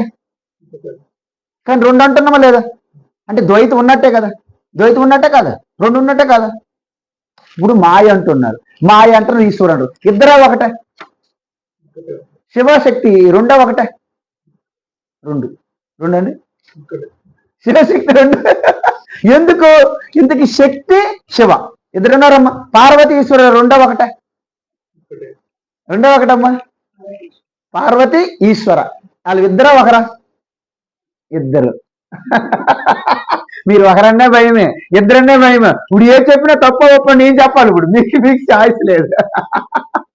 అంటే ఈశ్వర అంటే శివశక్తి, వాటిని మనం చూస్తున్నప్పుడు వ్యావహారిక దృష్టి ఒకటి ఉన్నది, అల్టిమేట్ పారమార్థిక దృష్టి ఒకటి ఉంది. ఇప్పుడు బ్రేస్లెట్ ఉంది, ఇతను పెట్టుకోండి చేతికి. నెక్లెస్ ఉంది, మీ మెడకు వేసుకోండి. నెక్లెస్ బ్రేస్లెట్ రెండో ఒకటే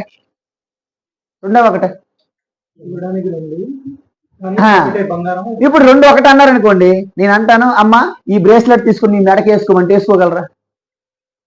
రెండే. కానీ ఏ దృష్టి? వ్యావహారిక దృష్టితో చూస్తే రెండు. కానీ మీరు బంగారం దృష్టిలో చూశారనుకోండి, ఒకటే కాదా? అది అందువలన శివశక్తి వ్యావహారిక దృష్టిలో చూస్తే రెండు. శివ జగత్ పిత, శక్తి జగన్మాత. ప్రకృతి, అసలు శివ ప్రకృతి ద్వారానే ప్రకటన అవ్వాలి. ప్రకృతి లేకుంటే శివ ప్రకటన అవ్వదు. అక్కడ బల్బు ఉంటేనే కరెంట్ ప్రకటన అవుతుంది, బల్బు లేకపోతే అలా. కాబట్టి ఇక్కడ ఏమంటున్నారు? జగద్విలక్షణం బ్రహ్మ బ్రహ్మణోన్యన్న కించన బ్రహ్మణోన్యన్న కించన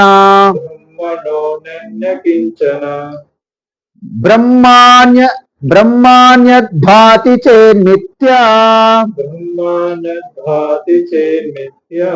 బ్రహ్మాన్యద్భాతి చేన్మిథ్యా యథా మరుమరీచికా యథా మరుమరీచికా. ఇక్కడ శంకరాచార్య ఏమంటున్నారంటే, స్వామీజీ మీరు అన్ని చెప్పారు బాగానే ఉంది, కానీ ఇక్కడ మాయ అంటున్నారు, తర్వాత బ్రహ్మ అంటున్నారు, ప్రకృతి పరమాత్మ. మరి రెండు చెప్తున్నప్పుడు రెండు ఉన్నాయి కదా, మరి లేదంటున్నారు ఏంటి? ఇక్కడ ఈ ప్రశ్న ఏమైందంటే, జగత్ విలక్షణం బ్రహ్మ. మనం ఏమన్నాము? జగత్ మొదటిసారి మనము ఈ జగత్తుని సృష్టించిన ఈశ్వరం ఉన్నది అన్నాం. ఒకటి ఫస్ట్ పాయింట్. రెండో పాయింట్ ఏమన్నాము? ఆ జగత్తుని సృష్టించిన ఈశ్వర జగత్తుగా మారారు అన్నాం. మారిన తర్వాత ఏమన్నాము? జగత్తు నిరంతరం మారిపోతుంది కాబట్టి నీ ఈశ్వరు కూడా మారిపోతున్నారని మీరు ప్రశ్నించారు. అయ్యో ఎంత పని అయిపోయింది. జగత్తు పూర్తిగా, ఈశ్వర పూర్తిగా జగత్తుగా మారలేదు, మారినట్టు అనిపిస్తుంది అన్నాను. మళ్ళీ మూడో స్టెప్లో అంటే అర్థం ఏంటి? ఇవ అంటారు అంటే అక్కడ ఇంతకీ తాడు పాముగా మారిందా, పాముగా కనిపిస్తున్నదా? మందంధకారంలో ఇక్కడ తాడు పాముగా మారిపోయిందా, లేకపోతే పాముగా కనిపిస్తున్నదా? ఇక్కడ ఈశ్వర జగత్తుగా పూర్తి మారిపోయారా, జగత్తుగా కనిపిస్తున్నారా అని చెప్తున్నారు ఇక్కడ. అంటే శంకరాచార్య అంటారు, ఈశ్వర పూర్తిగా జగత్తుగా మారలేదు, జగత్తుగా కనిపిస్తున్నది అంతే.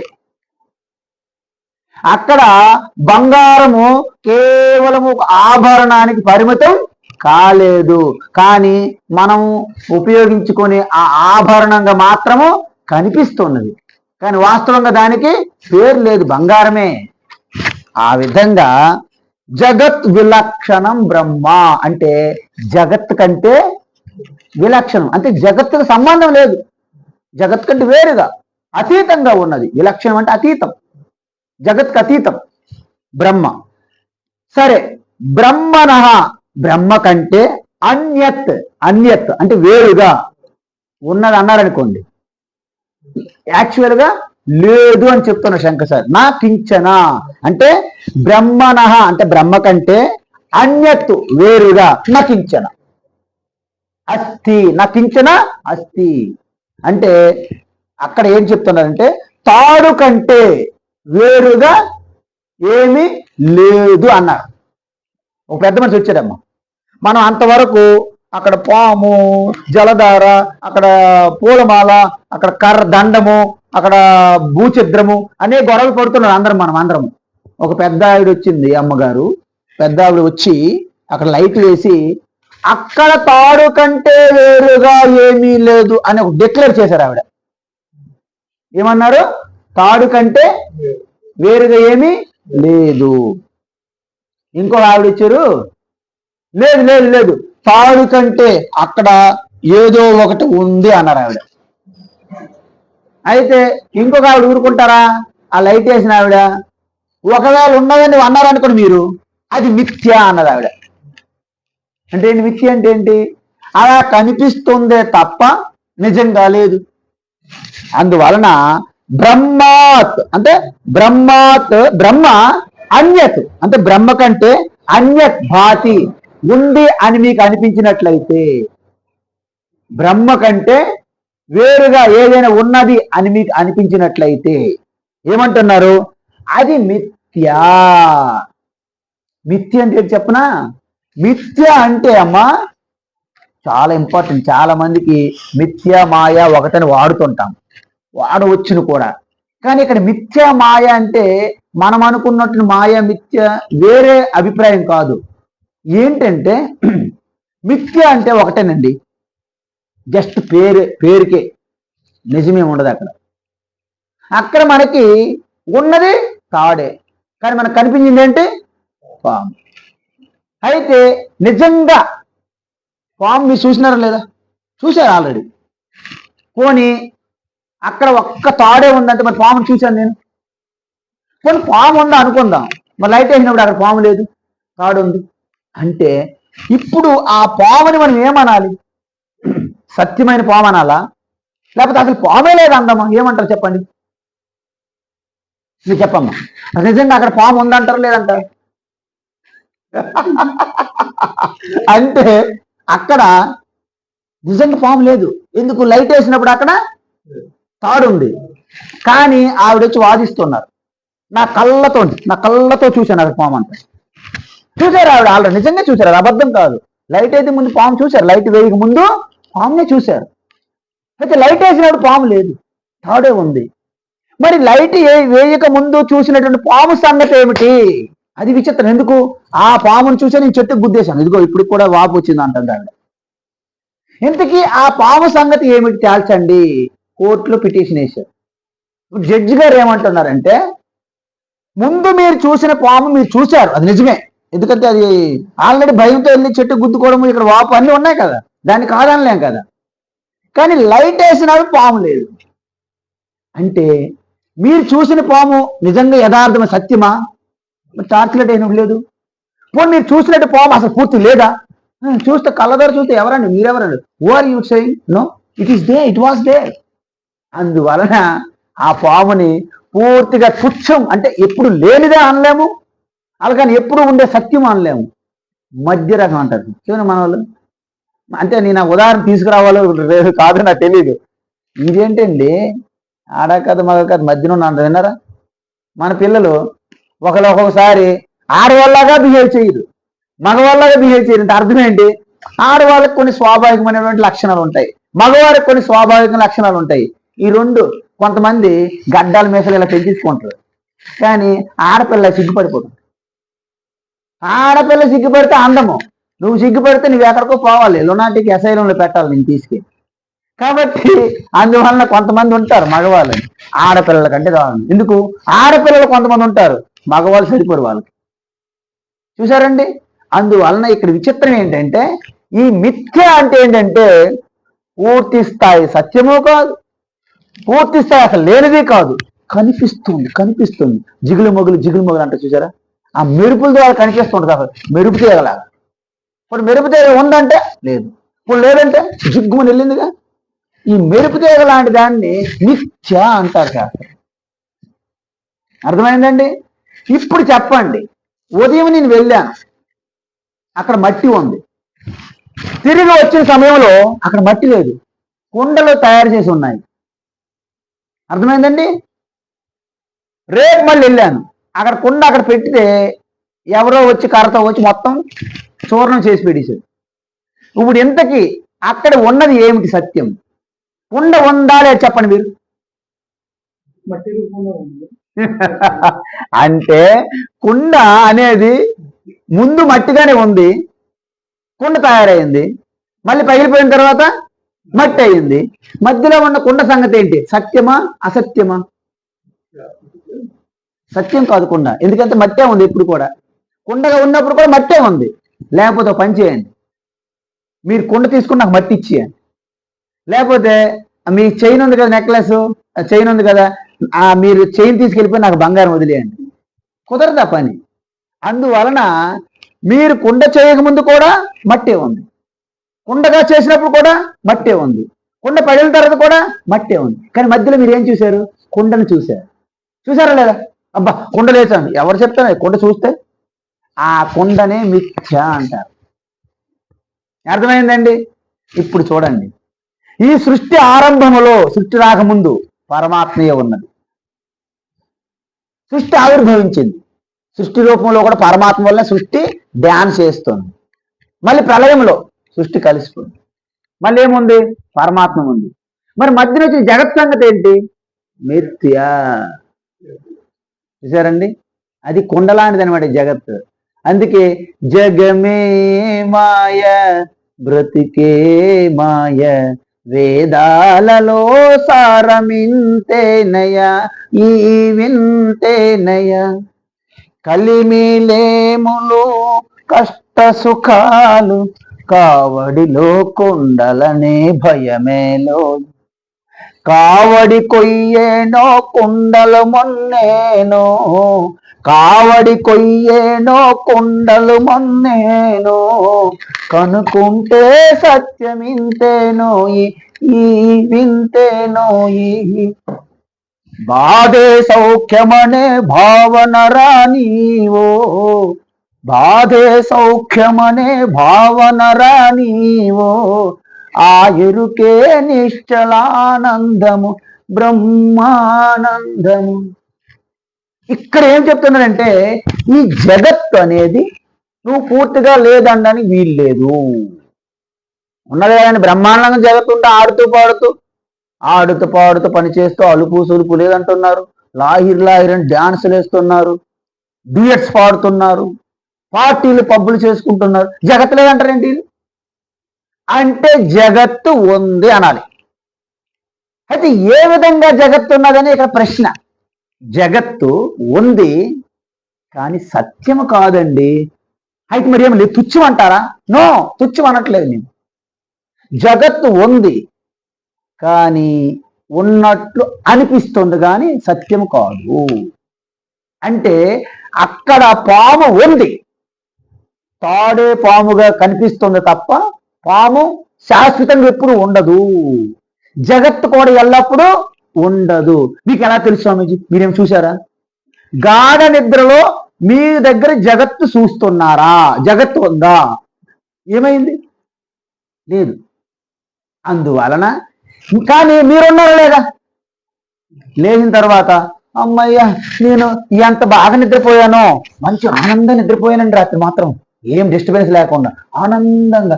కానీ ఏమీ తెలియలేదు, అంత చీకటి, అంధకారం అండి, అంధకారం. మీరు అక్కడ ఏం చూడలేదు, సుఖంగా నిద్రపోయారు. సుఖంగా నిద్రపోయింది మీరా పక్కింటోలా? నేను నిద్రపోయాను అంటే మీరు అందులో ఉన్నారా లేదా? మీరు ఏదైనా గుర్తు చేసుకొని స్మరణ తెచ్చుకోవాలంటే మీకు అనుభవం వచ్చి ఉండాలి. అందువల్ల మీరున్నారు కానీ అక్కడ జగత్తు లేదు, ఎవరూ లేరు. జగత్తే కాదు, అమ్మ ఉన్నదా, నాన్న ఉన్నారా, ఎందుకు నువ్వు ఆడామగా ఏది కాదు అక్కడ. ఎందుకు? అసలు ఏం లేవు అక్కడ. ఉన్నది కేవలము ఆ చిదానంద రూప శివోహం శివో. కానీ ఎరుక మీకు లేదు అక్కడ. ఎందుకు? అజ్ఞానం ఆవరించి ఉన్నది. పొరలో ఉండగానే మీరు ప్రవేశించారు. సపోజ్ మీ కళ్ళకి గంతలు కట్టి మీకు ఎక్కడ తీసుకొచ్చి వచ్చారనుకోండి, మీరు వెళ్ళిపోయి ఏంటి లాభం? గాంధార్లా కట్టుకొని ఉన్నారు, మీకు ఎక్కడ పెట్టినా ఒకటే. అలా ఈ అజ్ఞానం అనే ఈ ఆవరణతో ఉండడం వలన గాఢ నిద్రలో మీరు ఈశ్వరుని ఒడిలో ఉన్నప్పటికీ మీకు తెలియడం లేదు. నిజానికి గాఢ నిద్రలో అందరూ కూడా ఆ ఈశ్వర స్వరూపంలోకి వెళ్తారు. కానీ ఎలా వెళ్తాము? గాంధార రూపంలో వెళ్తాం మనం. మరి శంకరాచార్య ఏమంటాను, ఆ కట్టులు ఎప్పండాయా బాబు, నీ వ్రతాలు మండిపోను. ఆవిడ వ్రతం చేసుకుంది, ఆవిడ అప్పుడే చూసింది. ఆవిడ అంటే భవిష్యత్తు ఏం జరుగుతుంది ముందు తెలుసు ఆవిడికి. ఆవిడ గంతలు మహాభారత యుద్ధాన్ని దారి తీసాయి లాస్ట్ చివరికి చెప్పాలంటే. అందుమూలంగా మనం ఏం చేయాలంటే ఈ గంతలు విప్పితే తప్ప మనం నిజంగా ఎక్కడికి వెళ్తానో మనకు తెలియదు. ఎక్కడికి వెళ్ళామో మరి నిజం తెలుసుకోవాలని ఉందా? అయితే ఇప్పుడే తెలుసుకోవచ్చు, నిద్రపోవక్కర్లే. దాన్నే ఆత్మచింతన అంటే మొత్తం మారిపోతున్నవన్నిటినీ మనం పరికించి గమనిస్తే మారనిది ఏమిటి అనే మీరు ఒక్కసారి అటువైపు తొంగి చూస్తే మీకు తెలియకుండే ధ్యానంలోకి వెళ్తారు. అందుకే మెడిటేషన్ క్యాంపు ధ్యానము ఇది వ్యాపారం చేసుకుంటున్నారు తప్ప నిజానికి ధ్యానం అంటే ఏమి ఎవరికి తెలియడం లేదు. దానికోసం జనము రిజిస్ట్రేషన్లు, 100 మంది 1000 మంది క్లాప్స్, సౌండ్లు, బెల్లలు, మ్యూజిక్లు, ఓహో మొత్తం సంత. అందువలన ఈ ధ్యానం అనేది ఏంటంటే మీకు మారిపోతుంది ఏదైనా నేను కాదు, మీకేమైనా కనిపిస్తున్న దృశ్యం ఏదైనా నేను కాదు, వాసన, వినికిడి, చూపు, స్పర్శ, ఆలోచన వచ్చింది అనుకో, ఆలోచన వచ్చి నాకు తెలుస్తుంది, అది నేను కాదు. అంటే మన ప్రతి ఆలోచన వెనక ఉన్నటువంటి అధిష్టాన ఆ అవేర్నెస్ ప్లస్ ఆబ్జెక్ట్. అందుకే థాట్ అంటే ఏంటి? థాట్ అంటే మీకేం చెప్తారంటే ఓకే అవసరం లేదు. ఒక ఆలోచన థాట్ అంటే ఏంటంటే మన కాన్షియస్నెస్ ఆఫ్ సంథింగ్. దీన్ని ఏమంటారు? Part thought. It's a part thought. Conscious of part is equal to part thought. Consciousness of part. Part thought అంటే ఏంటంటే కాన్షియస్నెస్ ఆఫ్ పార్ట్. సో అంటే ఏంటి? Consciousness plus name and form of part. Name and form అంటే ఈ రూపము ఆకారం ఉంది కదమ్మా, రూపము ఆకారము, ఈ కుండ రూపము ఆకారము ప్లస్ మన చైతన్యము. సో చైతన్యము ప్లస్ ఈ కుండ రూపము ఆకారం రెండు కలిస్తే ఏమైనాయి? కుండ ఆలోచన, కుండ థాట్, పార్ట్ థాట్. ఇప్పుడు ఈ కుండ థాట్ నుండి ఈ రూపం ఆకారం తీస్తే మైనస్ ఏం మిగులుతుంది? చైతన్యం ఒక్కటే మిగులుతుంది. అయితే మీరు మీ చైతన్యానికి మీరు చేరుకొని దాంట్లో నిలిచి ఉండాలంటే మీరేం చేయాలి తెలిసిన? మీరు చూస్తున్నటువంటి ప్రతి ఆలోచనని సాక్షిగా అలా గమనించండి. మీ మనసులో ఏం వస్తుందో జస్ట్ అలా పరికించండి, గమనించండి. ఎటువంటి ఆలోచన అవని, మంచి ఆలోచన శంకలు గుద్దక్కర్లేదు, చెడు ఆలోచన మనం ఏమి నిరాశపడక్కర్లేదు. రెండింటిని మనం అలాగ గమనిస్తుంటే రెండు కూడా రైజ్ అవుతున్నాయి, ఫాల్ అవుతున్నాయి, వస్తున్నాయి, వెళ్ళిపోతున్నాయి. కానీ ఒకటి గమనించండి, రెండింటికి ఆధారంగా ఉన్నటువంటి ఆ చైతన్యము అది రావడం లేదు, వెళ్ళడం లేదు. చూసారా? కెరటం వస్తుంది, నీరు నుండే కెరటం రావాలి, మళ్ళీ ఎక్కడికి కలవాలి? నీటిలోనే. మరొక కెరటం వచ్చింది, మళ్ళీ ఎక్కడ ఉండాలి అంటే కెరటం వస్తున్నాయి, పోతున్నాయి, నీరు అలాగే ఉంది.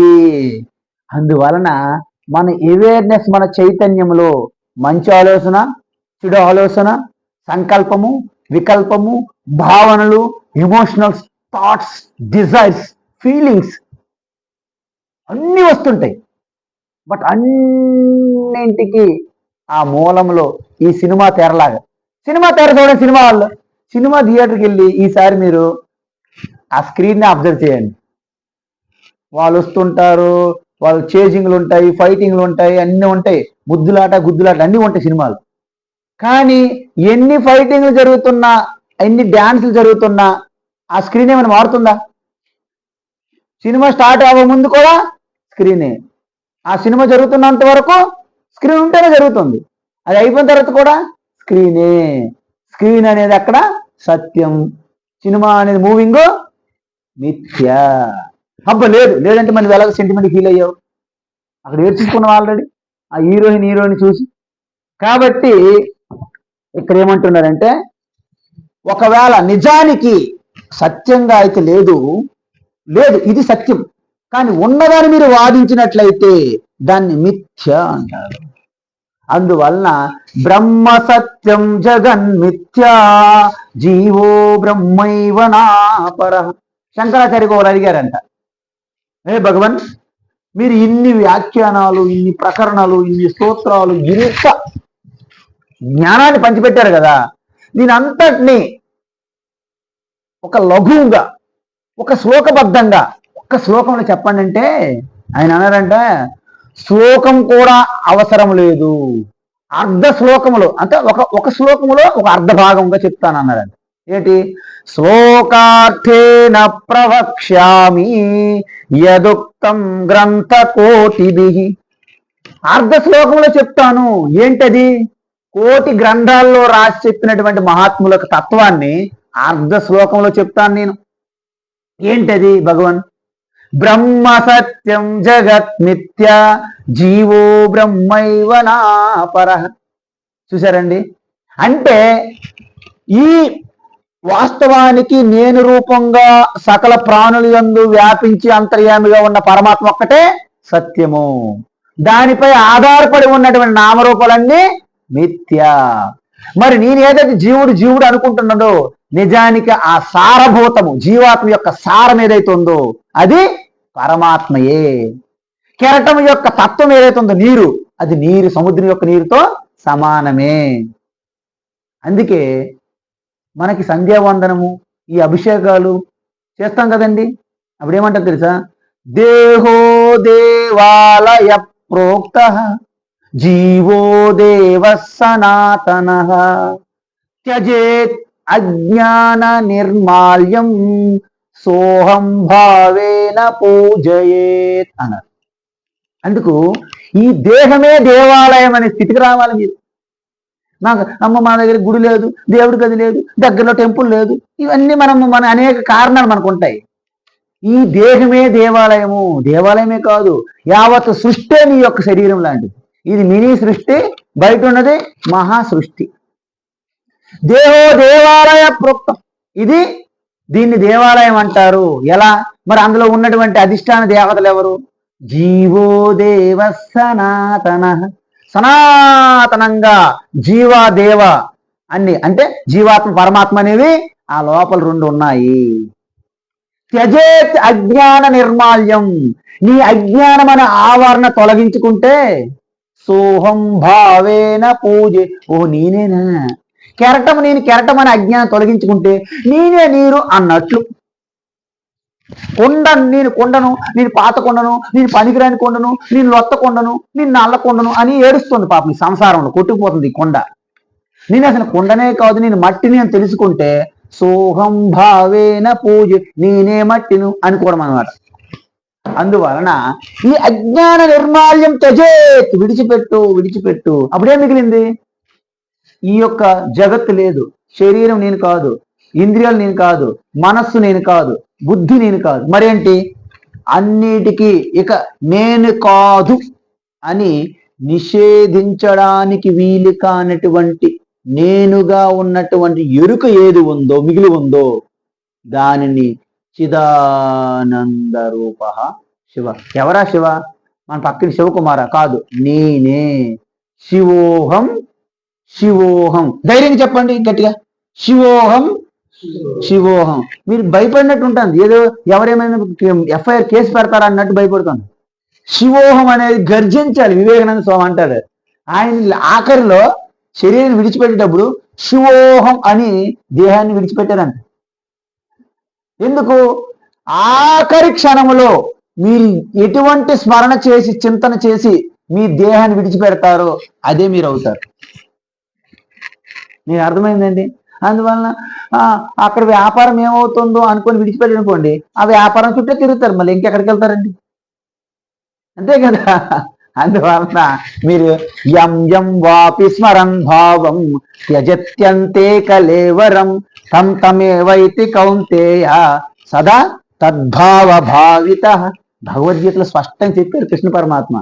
అందువలన ఆఖరి క్షణములో ఈ గొంతు నుండి ఈ ప్రాణం, ఈ బొందులో ప్రాణం పోయిందంటారు, విన్నారా? ఆ క్షణములో మీరు మాటలు రాకపోయినా పర్వాలేదు, మీ మనస్సులో నా హృదయంలో ఉన్న పరమాత్మే నేను అనే ఒక్క భావన చెయ్యండి, మీకు మోక్షం. అప్పటికప్పుడు వస్తుందా? రాదు. నిరంతరం ఇప్పుడు నుండి మీకు ఇంక టైం లేదు, మనకు చాలా తక్కువ టైము. ఓటీ చెయ్యాలి, ఓవర్ నైట్ డ్యూటీ, అది తపస్సు. అలా చేస్తే అప్పుడు మీకు తెలియకుండా సహజంగా వస్తుంది.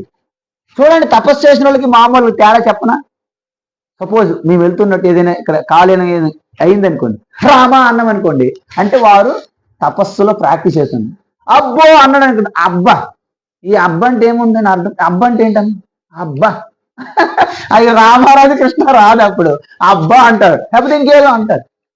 అందువలన మీరు ఎంత అభ్యాసం తపస్సు చేస్తే మీరు నిరంతరము మీ బ్యాక్గ్రౌండ్లో అదే చింతన జరుగుతుంది. మీరు ఎప్పుడైనా అఖండ నామ సంకీర్ణం చేశారా? హరే రామ గాని, శ్రీరామ్ జయరామ్ గాని, ఓం నమ శివాయ గాని, మహాశివరాత్రి రోజు, శ్రీరామనవమి రోజు చెయ్యండి. 48 గంటలు కనుక మీరు చేస్తే మరో 48 గంటలు మీకు బ్యాక్గ్రౌండ్లో అదే తిరుగుతుంటది రీలు. మీకు ఎలా తెలుసు అన్నాను, నాకు అడగండి. నేను చేశాను, నేను అనుభూతి పొందాను, అది మీకు చెప్తున్నాను. నేను ఇది మీకు కల్పితం కాదు. If you are try you will get the experience. అంతే. ఇక్కడేమి నేను బుక్లో చదివాను, బుక్లో నేను చదవడం కాదు, నేను అనుభవించింది మీకు చెప్తున్నా. దాని బుక్ ఏం చదవాలి? అంతే కదండి. వెంకటేశ్వర్లు, ఓం నమో వెంకటేశయ్య, ఏదైనా ఒకటే పని మీ పేరు మీద. కాబట్టి ఇంతకీ ఈ మిథ్య ఎలాంటిది? యథా మరుమరీచిక. మరుమరీచిక అంటే ఏంటంటే మరుభూమిలో, మరీచిక అంటే సూర్యుని యొక్క కిరణాలు, ఊసర భూమి అంటారు తెలుసండి. ఎడారి అనుకోండి, కొన్ని ఎడారిలో సూర్యకిరణాలు పడుతుంటాయమ్మ. అక్కడ మనకి ఒక నీరు అలాగా ఒక సరస్సులాగా ఉందా అనిపిస్తుంది. ఇక్కడ నుండి మనకు దాహం, అదిగో అక్కడ కావలసిన నీరు ఉంది, ఒకటే పరుగులు పెడతారు. అక్కడికెళ్ళి చూసరికి అక్కడ మరి నీరు ఉండదు, ఇంకా మరికొంత దూరంలో కనిపిస్తుంటది. దాన్ని మరుమరీచిక అంటారు. అంటే అర్థం ఏంటండి? అక్కడ ఎంతకీ నీరు మీరు చూస్తున్నారా లేదమ్మా? అక్కడికి వెళ్తే నీరు లేదా, ఉందా లేదా? ఈ ప్రపంచం కూడా ఆ మరుమరీచిక లాంటిది అంటున్నారు మన ఋషులు, యోగులు. కాబట్టి ఇది మనం గ్రహించగలిగితే అప్పుడు మీకు అసలైన సత్యము మీ స్పష్టమైపోతుంది. ఎవరో చెప్పారు, కృష్ణ చెప్పారు, శంకరాచార్య చెప్పారు, ఈ ఎవరో చెప్పారు కదా, మీరేం చెప్తారు అడుగుతున్నారు. ఇప్పుడు మీరేం చెప్తారు చెప్పమ్మా? లేదు మా స్వామి చెప్పారు. స్వామి చెప్పారు కరెక్టే, మీరు చెప్పండి, నేను రేపు చెప్తాను. ఇప్పుడు ఎందుకంటే ఇంకా తెలుసుకోవాలి, ఇంకా తెలుసుకోవడం టైం లేదు మనకి. ఈ రాత్రి పడుకుంటాం, రేపు లేస్తాను గ్యారెంటీ ఉందమ్మా. మీరు ఎవరైనా సంతం పెట్టారా రేపు ఖచ్చితంగా మీరు వస్తారని? మన ఊహలు, మన ప్లానింగ్లు, ఇవన్నీ మన ఊహ. ఎంతమంది నిద్రలో పోతున్నారు? వింటున్నారు ఎప్పుడైనా? కబుర్లు విన్నారా? బంగాళ మొన్నే ఒక చెప్పారు, పడుకున్నారంట, ఉదయాన్నే లేవట్లేదంట, 9 అయింది. పోనీ ఏదో రాత్రి అలసిపోయాను చూడు, ఇంకే అక్కడ కదలట్లేదంట. నిద్రలోనే పోయాడు ఆయన, పోయాడు నిద్రలోనే. అంటే గ్యారంటీ లేదు. ఇంత గ్యారంటీ లేని దానికి మనం ఎంత పంతాలు, ఎంత పగలు, ఎంత ఫైట్లు చూడండి. కుట్టుకు చూస్తున్నారు. ఏదో మనం సత్యం అనే భ్రమలో ఉన్నాం. చాలా కష్టం, అది వదలదు అంత వేగం. కాబట్టి దీన్ని మరుమరీచిక లాంటిది. దృశ్యతే శ్రూయతే యద్యత్ బ్రహ్మణోన్యన్న తద్భవేత్ తత్వజ్ఞానాచ తద్బ్రహ్మ సచ్చిదానందమద్వయం.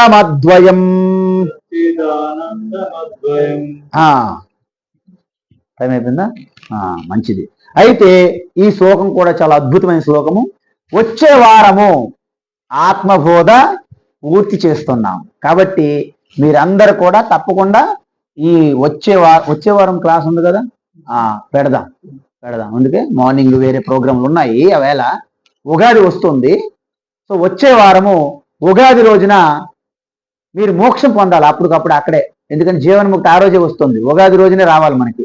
కొత్త సంవత్సరం అంటాం కదా, కాబట్టి కొత్త సంవత్సరంతోనే కొత్త మోక్షంగా మీరు ఆ రోజు ఆనంద అనుభూతి చెందుదురుగాక. తథాస్తు. హరి ఓం తత్సత్. సర్వం శ్రీకృష్ణార్పణమస్తు.